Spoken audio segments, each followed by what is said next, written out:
সামগ্ৰীৰে হাজিৰ নোহোৱাকৈও বা ইলেক্ট্ৰনিক বা ভিডিঅ' কনফাৰেন্সিং মোডেৰে তেখেতসকলৰ সাক্ষ্যদান আদালতে গ্ৰহণ কৰিব পাৰিব। ইমানেই। পৰৱৰ্তী যি তাৰিখ জানুৱাৰী মাহত ধাৰ্য কৰিছে, সেই তাৰিখৰ দিনা সেই দিনটো ধাৰ্য কৰা হৈছে ফৰ ফ্ৰেমিং অফ চাৰ্জ আৰু প্ৰডাকশ্যন অফ একিউজ বুলি। ইমানেই। এই চৰকাৰৰ ফালৰ পৰা কোৱা হৈছে স্পেচিয়েল কোৰ্ট বা ফাষ্ট ট্ৰেকৰ বাবে আবেদন কৰিব, তেনেকুৱা আবেদন এতিয়ালৈকে আহিছে নেকি? আজি যি কাৰ্যক্ৰমণিকা আদালতত মজিয়াত সম্পূৰ্ণ হৈছে, তাৰ ওপৰত যি তাৰিখ ধাৰ্য কৰিছে মোৰ বন্ধু অপূৰ্ব শৰ্মাই আপোনালোকক ইতিমধ্যে জ্ঞাত কৰিছে।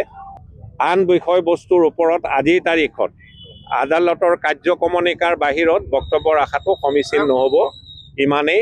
ধন্যবাদ। অভিযুক্ত হৈ ওকালতি নকৰিম বুলি কৈছিলে, কিন্তু এতিয়া দেখা গ'ল যে এজন অভিযুক্ত অধিবক্তা লৈছে।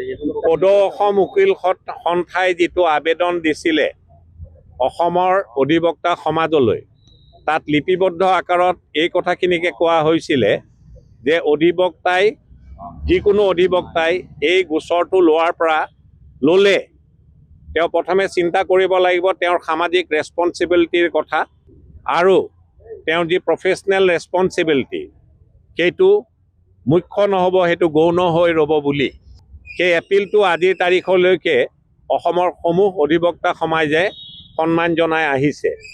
আজি যদি কোনোবা অধিবক্তাই কাৰোবাৰ হৈ এই অভিযুক্তসকললৈ গোচৰ ল'বলৈ ওলাইছে, তাত সদৌ অসম উকিল সন্থাৰ কৰণীয় একো নাই। কাৰণ সদৌ অসম উকিল সন্থাই যি আবেদন জনাইছিলে, পুনৰবাৰ দোহাৰিলোঁ, তাত কোৱা হৈছিলে যে অসমৰ অধিবক্তা সমাজখনে ছ'চিয়েল ৰেছপনচিবিলিটিক তাক ফ্ৰণ্ট ছিট দিব লাগে আৰু তেখেতসবৰ যি প্ৰফেচনেল ৰেছপনচিবিলিটি তাক বেক ছিট দিব লাগে বা ভিডিঅ' কনফাৰেন্সিং মোডেৰে তেখেতসকলৰ সাক্ষ্যদান আদালতে গ্ৰহণ কৰিব পাৰিব।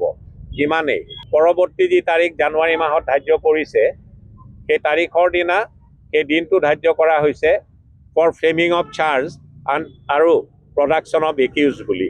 ইমানেই। এই চৰকাৰৰ ফালৰ পৰা কোৱা হৈছে স্পেচিয়েল কোৰ্ট বা ফাষ্ট ট্ৰেকৰ বাবে আবেদন কৰিব, তেনেকুৱা আবেদন এতিয়ালৈকে আহিছে নেকি?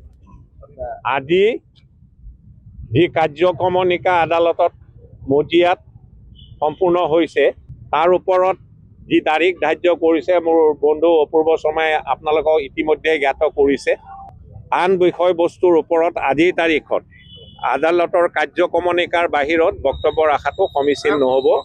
ইমানেই। ধন্যবাদ। অভিযুক্ত হৈ ওকালতি নকৰিম বুলি কৈছিলে, কিন্তু এতিয়া দেখা গ'ল যে এজন অভিযুক্ত অধিবক্তা লৈছে।